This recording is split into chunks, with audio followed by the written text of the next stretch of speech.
Okay, so here are my thoughts on 28 years later. Whoever cuts the trailers for Alex Garland movies are really good at fooling people.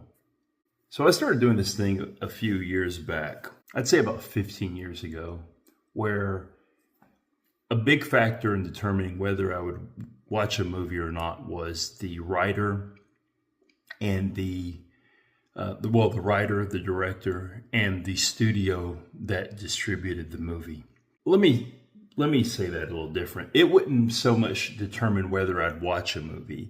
It would determine what my expectations were going to be going to watch the movie. So, for example, It Comes at Night. I believe that was A24. Was not surprised by what I saw. Cuckoo, released by Neon, was not surprised by what I saw. I can't say I wasn't surprised, but I realized that what I was seeing in the trailer, what the trailer was trying to tell me I was going to watch, wasn't going to be what I was going to watch in the theater. A24 Neon, you're going to get something different. Alex Garland, you're going to get something different. Alex Garland wrote this, Danny Boyle directed it. But if Alex Garland is writing this, you're going to get something different. So the trailer gave this impression that it was going to be this tense horror film. I think they're really playing to our expectations of what we expect from a zombie movie. No spoilers, but is this a bit of a spoiler? This is hardly a horror film. It's scary in parts, but it's hardly a horror film. Kind of like, it feels like two movies put together, two movies that are exploring different ideas. The editing choices in this movie are strange. They feel almost as if you have a film student that has a lot of potential. This is them basically kind of finding themselves with how they want to edit a movie. But this isn't a film student. This is Danny Boyle. So people are going to be disappointed by this movie. I was a little disappointed in this movie, but it was kind of what I expected. I was disappointed a bit by the story, a bit by some of the things, such as I was disappointed by how it told the story. It could have been tighter. They're going for something here. It's setting up for other movies. This, by the way, this is not a spoiler, because you can look online, you can see that there's two other movies planned to follow this. The second one of this trilogy, think of it as the 28 Years Later trilogy, has already, to my understanding, been filmed. If that third film hasn't been filmed yet, I don't know. They may not be able to get the money to film it, honestly. I wouldn't be surprised if this one underperformed, and as a result of that, the next one underperformed, which I'm going to be honest would be a little disappointing if this one affected the viewership of the next movie, because I think the next one's directed by a Black woman. Look, I like to see Black people succeed. So whenever I do movie reviews, I like to say, if you like this, you'll like this. Because to say it's a 9 out of 10, well, if you don't like a certain type of movie, a certain type of genre, you're not going to think it's a 9 out of 10.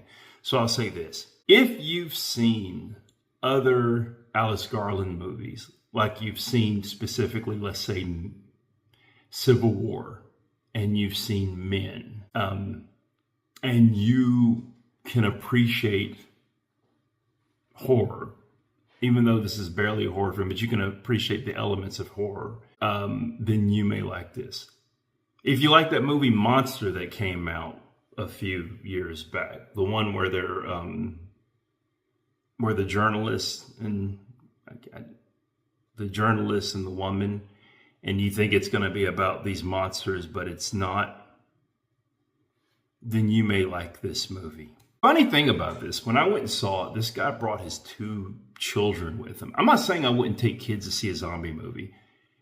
I would, Shaun of the Dead, Zombieland, a zombie movie which is clearly going to be a comedy, maybe. This is more gory than the first 2, than 28 Days Later and 28 Weeks Later. But that's not the main reason I wouldn't take kids to see this movie. I wouldn't take kids to see this movie because they're going to be bored. Have you not seen an Alex Garland movie lately? They're not saying they're boring, but I wouldn't say that they're going to capture the attention of children. Also, a whole lot of swinging zombie dong. Just so many zombie dongs just swinging. You see some zombie boobs, but you see a lot more zombie dong. Also, 2 other things to mention. One,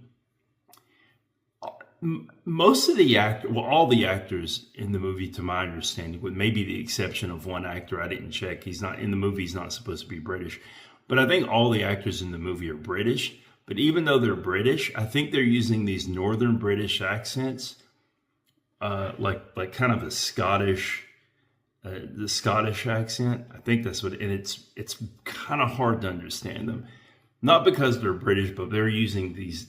I think they're using like this kind of a dialect with these accents. It's kind of like in America where people from the Midwest and the Northeast do Appalachian accents, but they end up just sounding like they have apples in their mouth or something, or walnuts in their mouth.